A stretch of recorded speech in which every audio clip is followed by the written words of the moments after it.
Well, hi everyone. Happy Thursday. Welcome to So What, the Marketing Analytics and Insights live show. I am Katie, joined by Chris and John. How's it going, guys? Hello. Not No, even it's trying the high five this week. too high degree of difficulty. This week, we are talking about data portability, specifically how you get started. So, we're going to talk about what it is, how to assess your vendor's data portability, and what to do when your system doesn't have data portability. So, data portability is exactly what it sounds like. It is the portability of your data from one place to another. So, think about using third party systems like social media platforms, CRMs, email, marketing automation, all that good stuff. How do you get the data out of it when you need to? Not just for reporting, but what happens if you change systems or suddenly that particular company who has the software, they go under or they, merge with another company or whatever the situation is.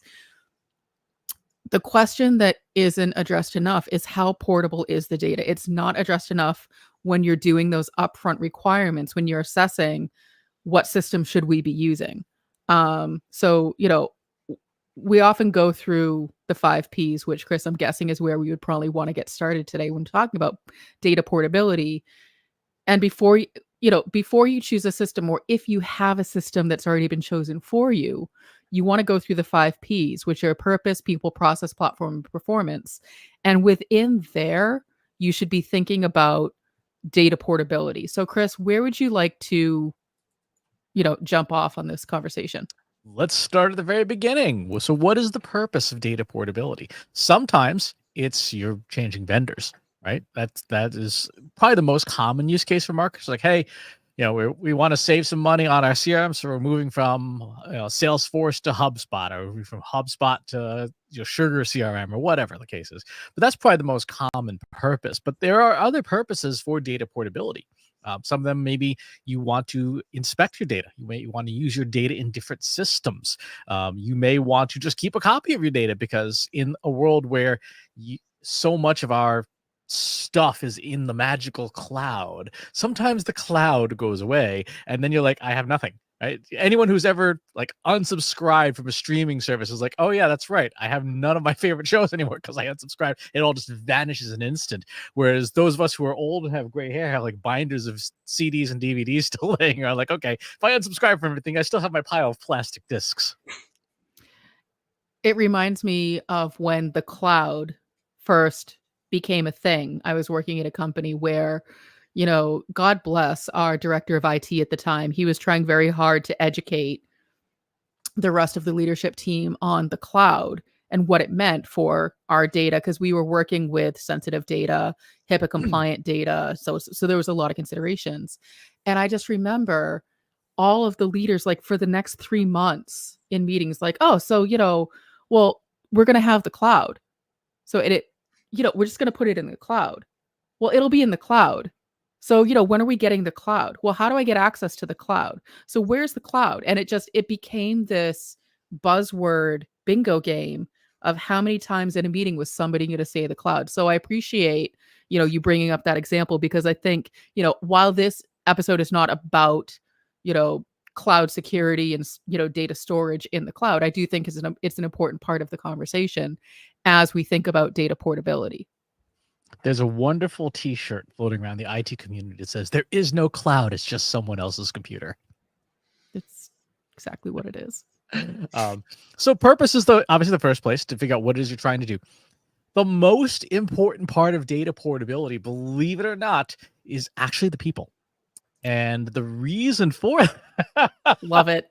The reason for this is because there's different levels of data portability. So let me give you a few examples. Data portability means essentially, can you get the data out of the system?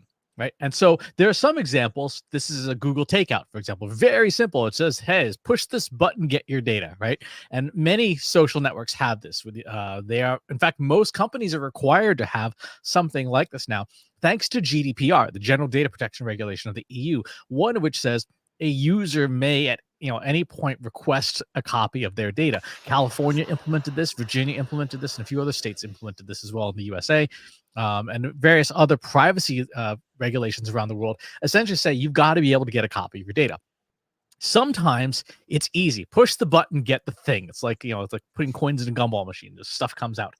Sometimes it's not that easy. So, for example, with WordPress, if you want to export your WordPress data, this is the admin panel for the MySQL server that sits underneath WordPress. Like WordPress is this fancy web interface, but underneath there's infrastructure. There's typically the Apache web server, there's the MySQL database, and then there's the PHP programming language.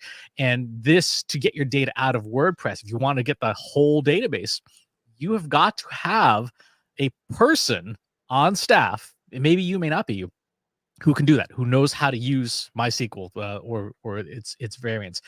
There are other forms of data export where you may be able to easily get the data, but the data is not in a format that you're comfortable with. So, for example, in Google Tag Manager, you can say, I want my container. I want to get my Tag Manager container. You hit that export button, and what you get is a big old JSON file, right? Which is great. This is the data. This is the good stuff here.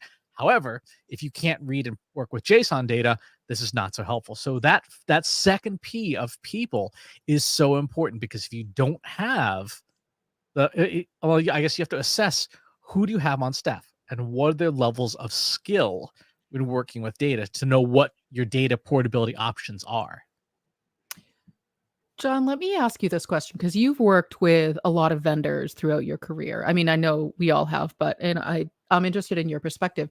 What do you think is the reasoning behind making it so difficult for a user to get their data out of a piece of software that they have, subscribed to?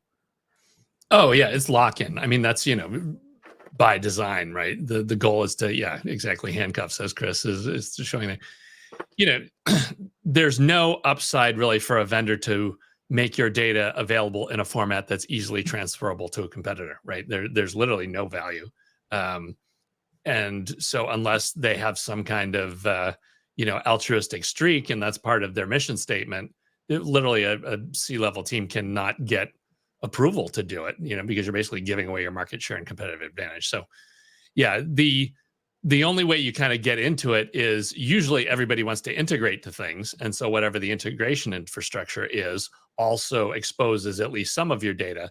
And so then you can get around that. But yeah, and it's a tough thing too, because depending on the platform you're on, right, you may have features that nobody else supports anyway. So getting that extra data is not going to help you unless you're building your own system, because that data can't be used by any other systems out there. So that's another thing that makes it complicated.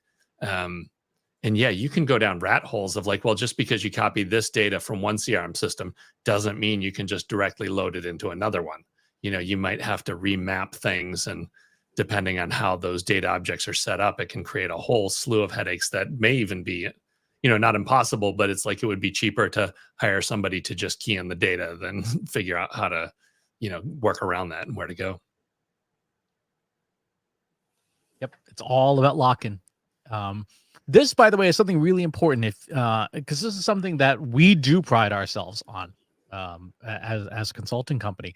If you're working with any kind of agency and they require that agency requires you to use their credentials, their logins, and stuff like that, they're essentially locking you in. They're saying like, you won't be able to get access to your data without us and things. So one of the things we're very clear about in all of our consulting engagements is we're going to use your stuff so that if you do at some point choose to not do business with anymore, you're not being held hostage by us, because it's a pain to deintegrate, and also it's just, I mean, it's not illegal, but it sure is kind of slimy.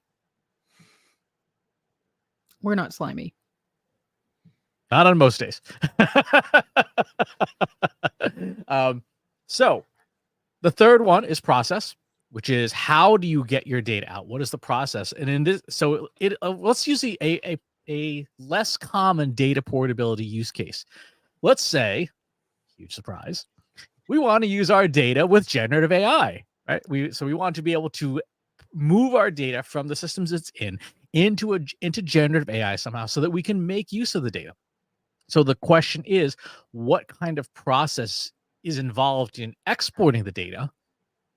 Then what sort of process is needed to get the data ready for generative AI, and then what's the process for getting it into generative AI and getting it to generative AI to do something with it. I hit the Chris Penn button. Yes. I say, hey, Chris, we got to move our data. Good luck. and this is where process and platform get intertwined. So Yeah. you have okay, well, what platform do we have we're working with? What's the generative AI system that's the target platform, and what data formats does it support? So, for example, ChatGPT supports, you're like your Microsoft Office style files, Word documents, Excel documents, PowerPoints, PDFs, etc. Google Gemini supports all of that, plus Google Drive stuff, plus different programming formats, audio and video. Anthropic's Claude supports, again, most Office documents and things like that. Are they all through their APIs, their application programming interfaces, can support just direct streams of data, typically in one of two formats, either JSON or CSV. Most of the time with APIs, it's in JSON format and stuff. So part of the process is figuring out what have you got from the export side, and then what does the import system accept? And if what's coming out of the system is incompatible with what's coming into the other system, you need to have something in the middle that translates between the two. Yeah, I mean, this is why it's so important to do your requirements up front to figure out, why do I need to do this thing in the first place? And that's where you would have your set of user stories. So as a persona, I want to sow that. So in this scenario, I could see it being, as the CEO, I want to look at my CRM and marketing automation data together so that I can do a more robust attribution analysis. Or I want to look at my CRM and marketing automation and website analytics and revenue data so that I can do some sort of marketing mixed model. And that's where you're like, okay, great. That sounds lovely on paper. That sounds like a really good idea. How the heck are we going to get all of that data? And we've run into this. We've had enterprise size clients who've wanted to do things like attribution models and marketing mix models, which I feel like is a really common use case for understanding the requirements for data portability, where they said, I have all of these different systems. I want to put together a marketing mix model, or even I want to do a CDP, a single view of the customer, customer data platform. And so what you end up having is all of these different systems that don't necessarily talk to each other. So now you have to dig into the data portability of, how do I get the data out? Once I get the data out, what do I have? And then how does it match up to the 6 other systems that I plan on using to do an analysis with? And then once I get the data out, where the heck do I put it? Do I put it in this magical, mystical cloud thing that's above my head, which is really just John's computer? He's taking all of your data. Or, do I have some other like SQL database or whatever the thing is? And so, Chris, it feels like it feels very convoluted. And I feel like the more we're trying to simplify it and explain it, the more tangled it gets. It does, but that's why having the user story and the 5 Ps is important, because it at least guides you in the right direction. So let's look at a very practical example. We were talking earlier about Google Tag Manager, right? So let's say I have my Google Tag Manager instance, and I know, there's some stuff in here that I'm pretty sure is not great, right? So how would I use data portability to make the job of cleaning up my Tag Manager instance easier? Well, you'll notice there's 2 features: import and export container. I can go into that. I can say, well, what version of my container do I want to export, or do I want to import a container? By the way, importing a container is kind of here's a bit of a trade secret. If you are a company that does a lot of Tag Manager stuff, you can set up a test container or a sample container of your best practices, export it, and then when you work with a new client, just import your new container right into their instance, and boom, you've got all your best practices in one shot. It's a huge time saver. So in this case, I hit the export button. I've got myself a JSON file. Woo! Now, here's the thing about today's generative AI models. They are extremely good at understanding formats like JSON. They have been programmed and trained on ridiculous amounts of this style of stuff. So I can go into a tool. I'm going to go into Google's Gemini 1.5 model, and I'm going to start off by saying, let's talk about auditing Google Tag Manager. What are the best practices, right? If you have not, if you want to check it out, there is a whole download for this general process of getting a tool prompted very quickly. Go to trustinsights.ai/power questions. You can get the 1-page PDF totally free. Don't even need to fill out a form. And you'll get some of these questions that we ask the language models to improve their performance rapidly. All right. So I preloaded a lot of the knowledge about just what constitutes a good practices for a tag manager. So I'm going to say, great. I'm going to provide you with the JSON export of my Google Tag Manager container. Using these best practices, please audit it. I'm going to hit File, do an upload here, and go drag in my JSON file. Now this is a beefy. It ran to an error extracting from the file. I did not like that. All right, let's try this. Let's make a copy of that file and call it a text file instead. This is part of data portability, knowing what your systems can and can't handle. All right, so go back to our file import and bring in now this lovely text file. There we go, 64,000 tokens of information later. And now we're going to have the AI Studio just try and read this thing and based on its knowledge, hopefully come up with some recommendations. It says, based on the provided export, here's an audit. Version control is 0. You have some version control problems. Naming conventions are inconsistent, right? So we've got tags that don't have good naming convention. Trigger logic is good. You have multiple thank you page triggers. Whoops. That's bad. There's some third-party tags.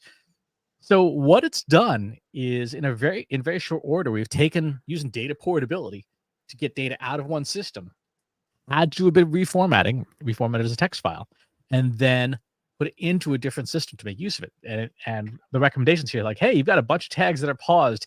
If you don't need them, get rid of them. And stuff. So this is an example of where that data portability really comes in handy.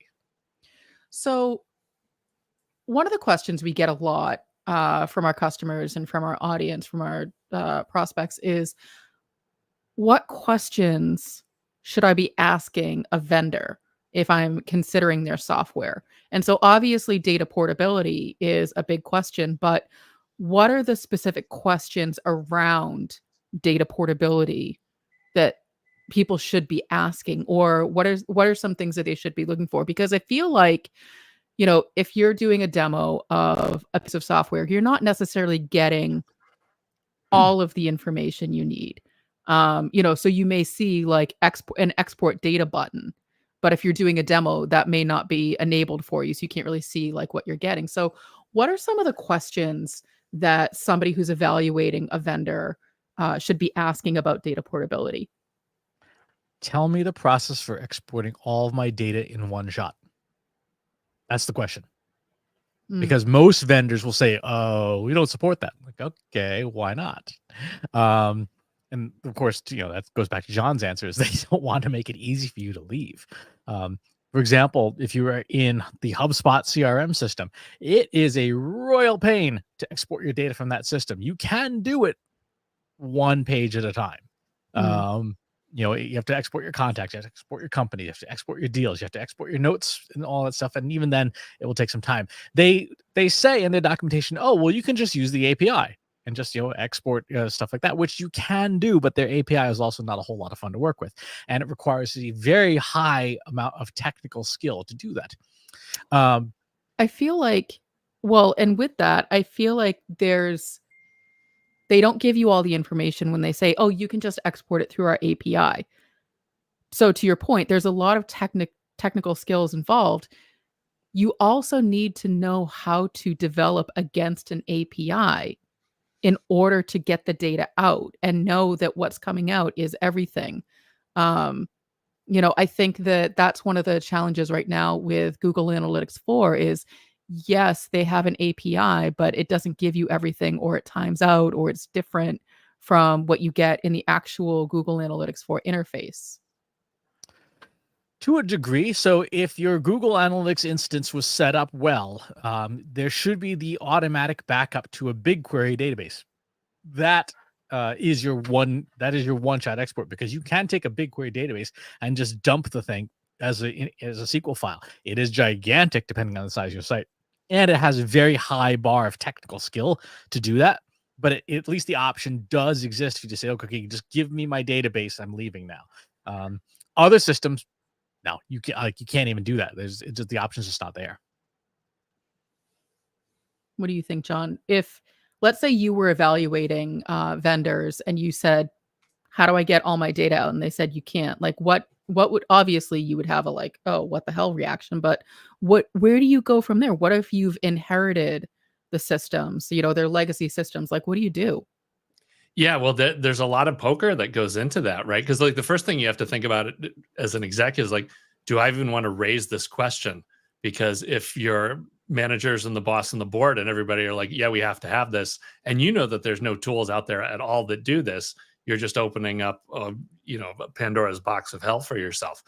But some other easy ways to get out. When Chris was saying, ask about a full export. Have them send you a file too. Tell them you want a sample file so you can see it and see how it's structured and what the layout is. And then the other one, yeah, an even worse Pandora's box is the API, right?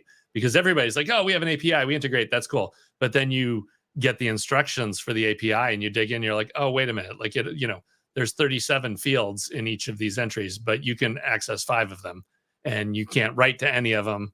And there's all these, and God forbid, worse, you get burned. I had a company where we got destroyed, where nobody had mentioned that, oh, by the way, each API call is like 2 cents, and since you're exporting the whole database, that's going to be, and it doesn't allow you to batch the queries. It's single, every single dip. So we end up getting a $20,000 bill for, dumping some data, when the product is $850 a month or whatever. Like, that happens. So yeah, it's a full-on Buccaneer pirate adventure trying to get this stuff straight. So the big question, what do we do when your system doesn't have good data portability, but it's a system that you've been required to use? It's a legacy system. It's a system you chose and didn't realize that data portability was going to be important. Like, what do we do? It depends on the system. Most modern software, there is some kind of underlying database. And to John's point, you maybe just say, hey, look, either send us our files or we're canceling our contract. And you can generally find an engineer somewhere in that company like, all right, fine, here's the SQL database export. Just don't tell anyone we gave it to you. The other thing is, and we covered this a few shows back, is have systems in parallel so that you have a fallback. So for example, a few episodes ago, we looked at exporting your universal analytics data using a couple different tools. We looked at the Matomo web analytics system that runs in parallel with Google Analytics. So if you want an easier version of web analytics to work with, or you want to control the underlying database itself, you can do that. Those would be some good options. If you have to work with the system you've got, look for what export features it does have. Like, generally, most business systems will have some kind of spreadsheet export somewhere, or a file type that is generally compatible. So Excel files, CSV files, JSON files, etc. And to John's point, if you have the technical skill to do so, you may want to use that vendor's API, because it may actually save you time if you have the skills to do so. So for example, Google Analytics 4 is kind of a pain in the butt. Google Analytics does have a really good API. So one of the things that we do is we have a script that goes into the API and just yanks all the source medium codes out of it, because we want to be able to see, like, okay, well, what of our UTM tracking codes, what's good, what's bad, right? Are we doing things well or poorly? And we can produce charts from that. That runs against the GA4 API, because yes, you can do this in Explorer Hub. It's faster if it's a piece of code that can just run on its own. Yeah, just schedule it to run once a month and you can take a look at it, rather than have to mess around in the web interface. And more importantly, as we were saying earlier, you may want to take this data out of here and bring it into something else. So one of the things that I have in this particular piece of code is it then takes the data and dumps it out as an AI query, right? So it takes the actual data, restructures the data, and turns it into a query that can take and go and copy and paste right into a system like Google's Gemini. I can say, okay, let's take this, take our data. This is another use case of data portability, and it's going to spit out the things that we're doing well with tagging, the things that maybe we're not doing so well with our UTM tagging, and then some recommendations like, hey, here's some things that you should do. So this is using an API now to grab the data, using some intermediary code to transform it, and then putting it into an AI system. So those I'd say are the options. So are there ever any scenarios where data portability doesn't matter? Data portability doesn't matter if it is entirely your system. Like if you built it from the ground up. Right. So a long time ago, I built a CRM by hand in PHP and MySQL for a company I was working at in financial services. Portability didn't matter because it was our hardware, our software, our everything. I had to run the freaking server in the server room and make sure the air conditioner was working in there. So that was a case where we owned the whole thing. And it was so hyper customized. There was pretty much no chance of ever moving it to any other architecture. Did anyone ever need all of the data besides you? Not by the time I left. It's possible that did happen after I left the company, but because I did get acquired a couple of years after I left. But I don't know if the parent company acquired it said, "Hey, give us your data," and they're like, "We don't remember how to get into the server." Yeah, exactly. You took about a risk with that. You were like the one-man army on that. Once you were gone, it's like, good luck. Mm-hmm. Is there ever a scenario where data portability doesn't matter when it's not yours, when you've not built it yourself? If the data is unimportant, if the data just doesn't matter, right? If you can discard it and just start fresh, then yeah, portability doesn't matter as much. And there are cases where sometimes that's just what you want to do. So you may, for example, be working with a vendor, say doing, I don't know, your Google Analytics account, right? And you're like, you know what? Our company's pivoting. We're starting over. We're just going to start with a fresh new account. We're not even going to try to bring over our past data. We talked about that with Universal Analytics, right? With Universal Analytics, data portability doesn't matter. If you've had GA4 running since it came out in October 2020, you have 4 years of back data. The value of that much older data, other than for curiosity's sake, probably not super high. So the importance of data portability out of Universal Analytics may not be that important. Now, if you're in financial services and you're required to keep 10 years of data, then yeah, in that case, it does matter. But going back to that older episode, that's a case where the data portability really doesn't matter for us. And if you want to catch any of those older episodes, you can find them on our YouTube channel under the So What playlist. So go to trustinsights.ai/YouTube. John, have you ever been in a scenario where you've signed up for a piece of software just to use the features of it and then said, but I don't care what data it collects? Oh yeah, the vertical for me right now is text messaging, right? Well, I'm using a vendor, and the features I get in there, I can't get from any other vendor without paying like 10 or 20x. So it doesn't matter that I can't export it because I don't have any other options. It's that or nothing. So I have to eat it. And then, yeah, I don't know. One thing too, I don't know if you want to get into this, is even if it's completely locked down, right? If that data shows up on a screen somewhere, there are tools you can use to get that data out of there. In fact, I worked for a company that did a lot of stuff in the medical space. And, because of the nature of all these products, there were no APIs, right? Nobody wants you to be able to mess around with your heart rate while you're in the critical care unit. And so they had a whole team that created a suite of software that could read screens and do all kinds of scripting stuff to basically scrape data and gather data in an automated fashion. So, that's a whole nother chapter to this story is, if there's data in there and you want to get it out, there are people who can get data out of things, and especially if it's a web enabled product. Fun fact, most of today's modern multimodal models can read screen captures very easily. So you can take a screen capture of something like, say, your phone's home screen and programmatically feed it to a tool like Gemini or ChatGPT and say, transcribe what you see on screen, and it will do it for you. Sounds like a lot of work though. So again, so I guess it really does go back to defining your 5 Ps and really understanding what is the purpose of data portability for this particular piece of software. So you may say, you know what, the reporting that I get out of it, not being able to manipulate the data, not being able to do your own analysis, but the reporting interface that I get from this piece of software is good enough. I am never going to need to export the entire database and save it somewhere else. That may be fine. If you find yourself in the scenario where you're saying, I need to get all of this data, um, you may go through those different scenarios where you're like, what happens if I change vendors or whatever the scenario is, then data portability may become more of an issue, more of a risk that if the software that you're choosing doesn't have it, that could be a problem down the line.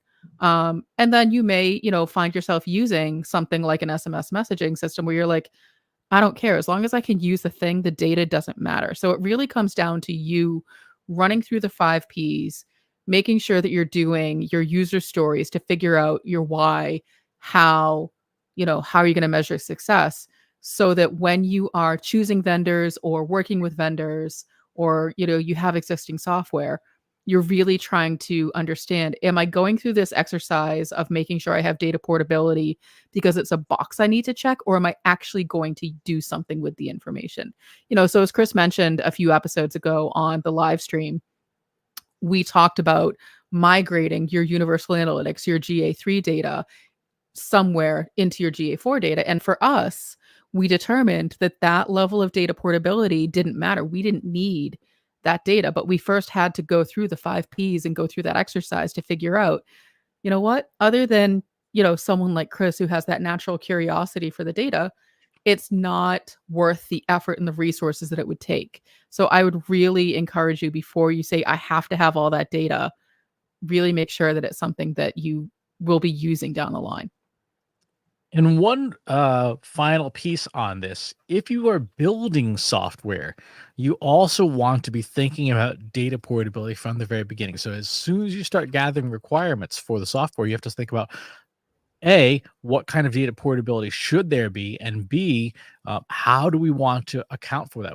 How do we want it to deal with that? So, for example, last year, one of the things I was trying to do was replicate a piece of software that used to be available as a service on the web, and the company that made it went away.